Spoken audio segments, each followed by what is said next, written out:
விஷயத்த சூர்யாவும் கௌதமும் பார்த்துடுறாங்க.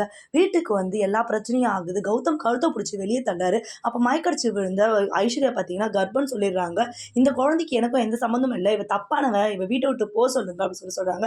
ஆனா, அங்க வீட்ல இருக்கவங்க எல்லாம் நாங்க நம்புறோம் ஐஸ்வர்யாவ அப்படின்னு சொல்றாங்க.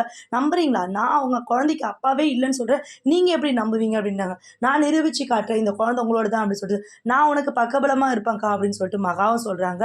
சூர்யா சரின்னு சொல்லிட்டு ரூமுக்குள்ள போயிடுறாங்க. சூர்யா கேட்கிறாரு, உங்க அக்கா தப்பானவன்னு உனக்கு தெரியாதா? அவ எவ்வளோ பொய் சொல்றா. அவ பொய் சொல்லுவா தான். ஆனா அவ தப்பானவ கிடையாதுங்க. என்னால எங்க அக்கா நல்லவன்னு நிரூபிக்க முடியும் அப்படின்னு சொல்றாங்க. நிரூபிச்சு காட்டு அப்படின்னு சொல்றாங்க. காலையில எழுந்த உடனே கால புடிச்சு ஆசீர்வாதம் பண்றாங்க சூர்யா கால. சூர்யா, ஏய் மகா என்ன பண்ற அப்படின்னாங்க.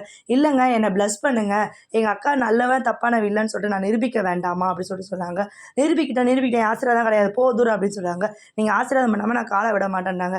சரி காட் பிளஸ் யூ அப்படின்னு சொல்றாங்க. என்னது காட் பிளஸ் யூவா? பரவாயில்லங்க நீங்க இதே காட் பிளஸ் பண்ண மாதிரியே நான் எடுத்துக்கிறேன். கண்டிப்பா இதை நான் ஜெயிச்சு காட்டுவேன். எங்க அக்கா தப்பானவ கிடையாது அப்படின்னு சொல்றாங்க. சரின்னு சொல்லிட்டு ஐஸ்வர்யா கிட்ட போய் பேசுறாங்க. என்ன காட்டு அப்படின்னோடனே அவன் பண்ண மெசேஜ், ஃபோட்டோஸ் எல்லாத்தையுமே காட்டுறாங்க. என்னக்கா இதுன்னு, இல்ல நான் வேற ஒரு கேர்ள் ஃப்ரெண்டோட எடுத்த ஃபோட்டோவை இவன் மார்ஃபி பண்ணி அந்த மாதிரி பண்ணி வச்சிருக்கான். இதுக்கு எனக்கு சம்மந்தம் இல்லை. நான் ஃபோட்டோ எடுக்கல மகா அப்படின்னு சொல்றாங்க. அதே மாதிரி பணம் கேட்டு அவன் தான் மிரட்டினான். அதனால தான் பணத்தை எடுத்து போய் கொடுக்கறதுக்காக நான் போனேன்றாங்க. சரிக்கா நீ நல்லவன்னு சொல்லிட்டு நான் நம்புறேன். ஏன்னா கூட பிறந்ததுலேருந்து என் கூட இருக்கல, நீ உன்னை நான் நம்பாமல் இருப்பேனாக்கா அப்படின்னு சொல்கிறாங்க. இந்த விஷயத்தில் நீ பணத்துக்கோ சரி மற்ற விஷயத்துக்கோ என்கிட்ட போட்டி போடுவோ பொறாமப்படுவே சரி, நீ தப்பானவ கிடையாதுன்னு சொன்ன உடனே மகாவை கட்டி பிடிச்சி ஐஸ்வர்யா அழுகுறாங்க பயங்கரமாக.